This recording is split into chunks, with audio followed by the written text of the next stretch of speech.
Welcome everyone to Scary Stories for the Soul. My name is Ashley, and I will be telling you true scary stories from someone else's encounters. So grab a snack, get something to drink, get comfortable, and let's get started. Since it is a Friday night and majority of people are up late, I decided I'm going to do a long video tonight. So we'll probably do at least 2 to 3 stories tonight. So get comfortable, and I hope you guys enjoy. The first story is called Ambushed. When I was around the age of 15, a bunch of my friends were sleeping over at my house for the night. One of my friends, Brooke, was curious about what might happen if we messed with a Ouija board. Some of the others seemed reluctant about the idea, but since I knew we had one down in the basement, I decided to bring it up. I never really believed in that sort of thing, so I figured it would be a bit of fun. We read and followed all the instructions, but something must have gone wrong, because weird things started to happen. The board started shaking suddenly, freaking us all out. As we got up and ran, the board flew up into the air and almost knocked me out. Then the chaos ensued. Glasses went flying off the shelves, dishes smashed on the floor, tables and chairs were dragged across the room and flipped over. We were all terrified, and since we were home alone that night, nobody else heard the commotion. After about 20 minutes, everything stopped and went quiet. The rest of the night went on as normal too, as if nothing had happened. But something had happened that night. We'd messed with something we shouldn't have, and we released something that never should have been released. A demon. It was about 2 years after that when the demon attacked again. I was lying in bed one night with my bedroom door wide open when suddenly the door slammed shut. There were no windows open, no breeze, so I thought it was a little odd. But when I got up and checked out in the hallway, there was nobody there. So I shut the door again and went back to bed. A year after that, I moved out of the house, but I wasn't alone. I think the demon we released that night 3 years ago followed me. While I was still unpacking, some of the boxes tipped over by themselves. When I was nowhere near them, doors throughout the house kept opening and slamming shut without cause, and I was repeatedly hearing footsteps thudding upstairs. Even when there was nobody there, I tried to ignore it, and after a short while it went away. The last straw was when it began to terrorize my 4-year-old. This happened only a few weeks ago, when my little boy asked me about the glowing red eyes watching him while he slept. Hearing him say that chilled my blood. A few nights later, I woke up to him screaming in the middle of the night. I ran to his room to find him sitting up in bed, shaking all over. He kept pointing to the corner of the room and saying, "That thing is scaring me." After that, I visited a priest and explained what was happening. He blessed the house with holy water, focusing on mine and my child's room, and read out verses from the Bible. The cleansing seemed to do the trick, as the demon went away and hasn't shown itself again. But I'm terrified that one day it will return. I pray every night that it will never come back. The Ouija board is not something to mess with. No way. There's absolutely no way I would ever do that. Okay, so tonight's second story is called Murmurs. It must have been the middle of the night, around 3 or 4 a.m. when I woke up to the sound of voices. I'd gone to sleep fairly early since I was extremely tired from the day before and had been sleeping quite heavily. I knew because when I woke up, my head felt fuzzy and my eyes were thick with sleep in the way that they got when I had been in a deep sleep. The room seemed quiet at first. Not even the dogs were making a sound. And then I heard it. A girl's voice, speaking close to the bed. Through blurred eyes, I looked around the room. There was nobody there. I found it extremely odd at the time and had never heard anything like it before. I couldn't make out what she was saying exactly, as it was a little more than a whisper. But I was convinced there were speaking from inside the room. None of the windows were open, so it couldn't have been someone talking out on the street. The whispering only lasted a minute or so, before everything went quiet again. I remember lying awake for a short while, trying to figure out what exactly I had heard, until I eventually fell back asleep again. It didn't scare me in any way. The voice was a child's, and in a way it seemed innocent. If anything, I was just confused. The following morning, as I was getting ready for work, I remembered the voice I had heard and asked my fiancé if he had been talking to himself in the night. He said he didn't recall, but I doubted it had been him anyways, as the voice I'd heard distinctly belonged to a little girl. I'm not sure what more I could do to find out who this girl is. Even though I didn't physically see anything that night, I'm sure what I heard was real. I was convinced there was a girl in the room with us, and she'd been trying to tell me something. I've never experienced anything like that before, but I don't remember being scared about it. The voice sounded so calm and innocent. I was sure the speaker meant no harm or anything like that. I hope the little girl comes back, if only so I can confirm what I heard and maybe make out exactly what she was trying to tell me. I don't know. For me, the children ghosts, like the child ghosts, are so scary. Honestly, I think because usually it's like something older and more ancient, like pretending to be a child. That does happen quite a bit usually. When you hear of like hauntings with like children, it's pretty crazy. Okay. The next one is called Silhouette. When I was younger, I used to tell my friends about the dark figure I'd see in my room at night. Back when I was really little, at the time, they probably thought I was making it up or had imagined it, but I wasn't. I really did a shadowy figure in my room when I was small. The figure never hurt me, and most of the time he just stood there at the end of my bed. Even though I couldn't see him properly, I assumed he was a man because he was broad-shouldered and tall, and struck quite an imposing figure. He must have been at least 6'3", but he seemed to slouch a lot. He didn't have a face.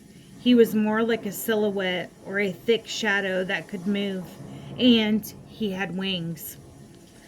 Although they were usually folded up on his back. For the longest time, I thought he had simply been a dream or a figment of a child's imagination. But he wasn't. I really did see him. About 2 years ago, I was talking to my mom about a friend of hers who we used to live with. His name was Austin, and we lived with him for about 3 months around that time. He got sick with cancer and died shortly after. My mom told me that one day while we were living with him, she'd come home from work to find Austin sitting at the kitchen table crying. When she asked him what was wrong, he said that I had come into his room and told him about a man with black wings who would stand in my room. At that time, I was only 4 or 5 years old, and Austin was terrified for me to have witnessed something that at such a young age. After she found out, my mom had taken me straight to the church and told our pastor about it. He explained to her that the figure I had seen was a dark angel, or the angel of death. The reason he didn't hurt me was because I was a child, an innocent soul, and it wasn't my time. A month or so after, we saw the pastor and told him what had happened. He died, and shortly after that, Austin died too.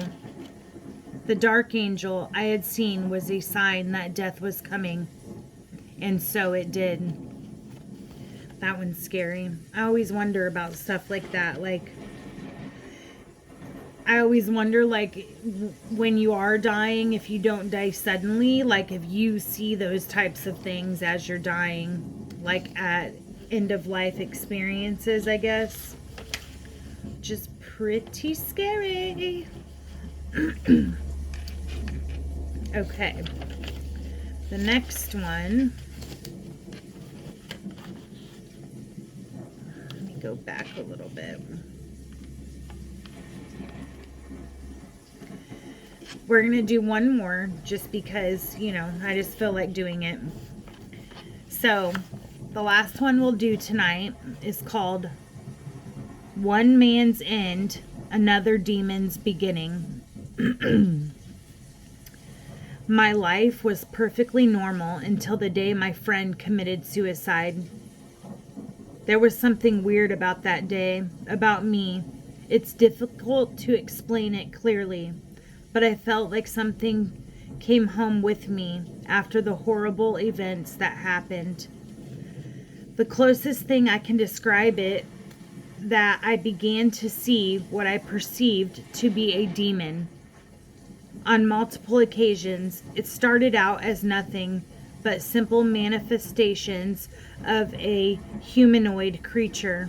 Most of the time, it would be a shadow in the corner of my eye that disappeared as soon as I looked at it. But sometimes I would swear I saw a face watching me from the corner of the room or in a reflection. I never really saw anything though, not until things started to get worse. I'd been home alone watching TV when the screen suddenly went to static. And for a moment, I thought I'd seen a silhouette of someone standing behind me in the reflection. I jumped to my feet, turning around, and was sure I saw someone there. Then it began to speak to me. It said things like, "Now you really know pain," and started asking me to join it. I didn't know what it meant or what it wanted, and I was starting to freak out. But then I began to entertain the possibility that it could have been my friend, the one who had committed suicide. On the day this strange phenomenon started, at first I tried to ignore it, doing everything I could to distract myself from its voice. Until one day I mustered up the courage to answer it back. The next time it appeared, I said in a calm voice as I could manage, "I'm not afraid of you. Are you Jake?" I remember my heart thudding nervously as I waited for it to reply, to tell me whether or not it was my deceased friend. But what happened next terrified me. The entity had become more material at this point. Not just a shadow out of the corner of my eye anymore, but a physical being. It looked at me with hollow black eyes and said in a mocking voice, "Jake, who is that?" "I am not that. I am you, and you are me." I didn't understand what it was trying to tell me at the time, but things started to change again after that.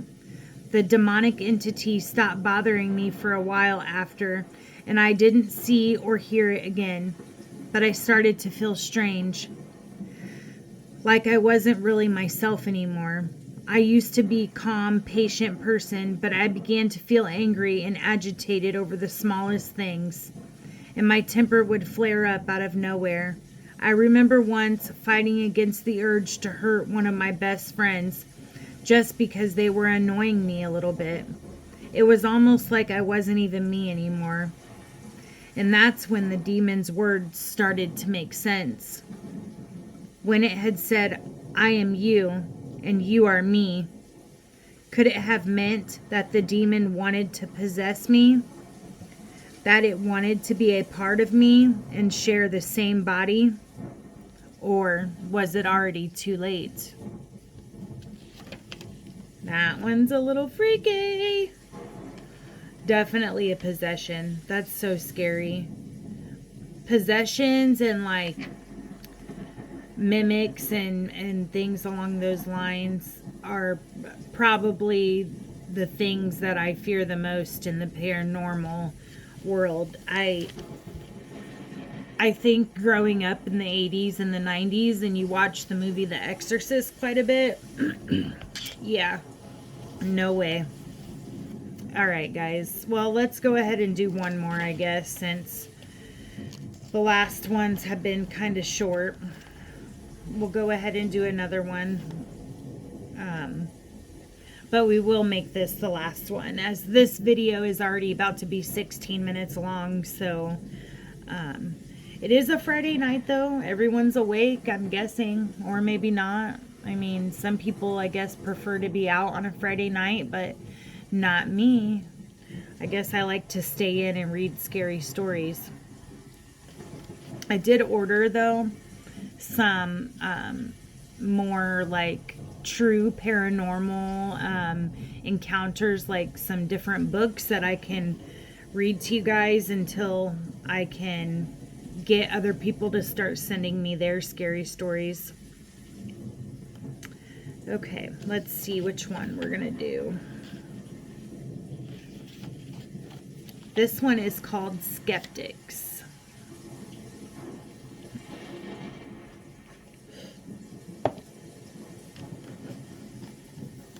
Okay, Skeptics. In the summer of 2002, my boyfriend and I decided to move in together as a way to become more independent of our parents. This move coincided perfectly with my boyfriend accepting a new job on the edge of town working security for a small manufacturing company. We scored the area for a small home with inexpensive rent and found a quiet little house a few blocks from my boyfriend's new employer. We paid the security deposit, and within a week we were unpacking boxes in our new home with views of the mountains from our backyard. My boyfriend's job required him to work 12-hour shifts at night, so I was left alone most of the time. While this area of town was not known to be dangerous or rough, I could not help but feel slightly unsettled in the quiet of our house at night. A few weeks after moving in, while my boyfriend was at work one night, I started to hear the unmistakably sound of heavy footsteps throughout the house. Knowing I was alone in the house, I grabbed a knife from the kitchen and went room to room, checking for anyone or anything that could have made those sounds.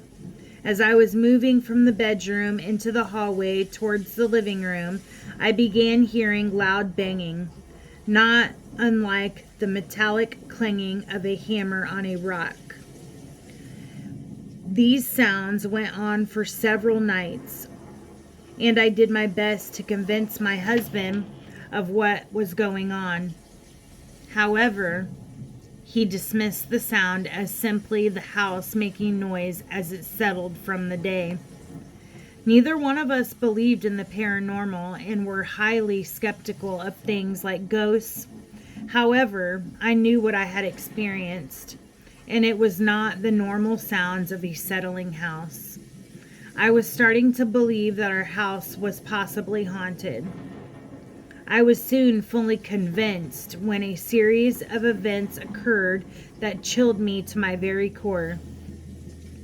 One weekend, when my boyfriend was off from his job, we settled in for bed. As usual, we heard the footsteps and the banging, and my boyfriend was still as dismissive as ever of the sounds as normal. I tried to go to sleep, but even though I was tired, I could not rest. I tossed and turned for what felt like hours until I opened my eyes to check the time. The alarm clock showed it had only been a couple of hours and my boyfriend was in a deep sleep. I looked around the room, and in the moonlight, I could see someone standing at the foot of our bed. I was immediately struck, motionless in fear. Had someone broken into our house? Was he waiting for me to scream so that he could kill us as we slept? I wiped my eyes, trying to make sure I saw as much detail about the person as I could for when I called the police. That was when I noticed that the figure staring at me from the end of the bed was an older man, possibly in his 60s. He wore an old button-down gray shirt and denim overalls. His clothes appeared to be in tatters and were covered in dirt. After staring at me for a few minutes, he turned towards the bedroom door and began walking away from us. It was then that I noticed that this man could not have possibly been alive. The back of the old man's head looked as though it had been beaten in with something. It was sunken in, and his hair was matted to the back of his skull, thick with blood. I finally came to my senses and screamed, waking my boyfriend from his slumber. I was frightened horribly to the point of crying hysterically. He grabbed a baseball bat and quickly went room to room, looking for any signs of an intruder. To my horror, he found no one and questioned what I saw as a dream or a hallucination caused by the moonlight playing in the room. When he questioned me, patronizing my fear and pain, I knew I had to get out of this house. We argued for hours, and I ultimately packed an overnight bag with clothes to go stay at my parents' house. Since he had not seen anything and did not believe what I was telling him, he stayed behind and went off to work. I explained to my parents the unnerving noises I had heard and the old man in our room and how he vanished. My dad told me that even though he did not know much about our house, he did know the area where it was built fairly well. Back in the 1800s, there were several mining camps located there, as the mountains nearby had been sources of both gold and copper. It was fairly common in those days for miners to lay claim to the land, and even more common for them to fight over those lots. There had been numerous reports that back in those days that several miners wound up dead, attacked in their sleep by greedy competitors looking to find a big payload in their mines. Upon hearing this, I put all the clues together. The sounds of metallic banging were a miner's hammer or pickaxe hitting stone. The old man I had seen must have been one of those dead miners killed by one of his rivals. I called up my boyfriend to let him know what I had learned of the home's potential past and the history of the area. He shockingly agreed with me. Taken aback by his sudden change of heart, I asked him why he decided that I was right. He told me that, as much as he hated to admit it, our house was haunted. The bloody old man that had frightened me so horrifically that night had finally appeared to him. We decided to call a local church and ask if the priest could come to our home and do a series of cleansing of the house and the land to rid us of the ghostly activities. Since those cleansings, everything has become peaceful again, for now. Yeah, no, sometimes I think like when the land is haunted, it doesn't matter what you put there or what you build. You can tear the house down and rebuild it. If the land's haunted, more than likely everything on that land is going to be haunted too, which is pretty scary. Okay, guys, we're at like 25 minutes. Should we do one more? No, I think we'll wait until tomorrow. All right, guys. Well, thank you for watching. Please, if you could, share this video. Give me a like. Give me a follow. Send me some stars if you enjoy it. I want to keep doing these for you guys, but I'm really trying to build my following so I can,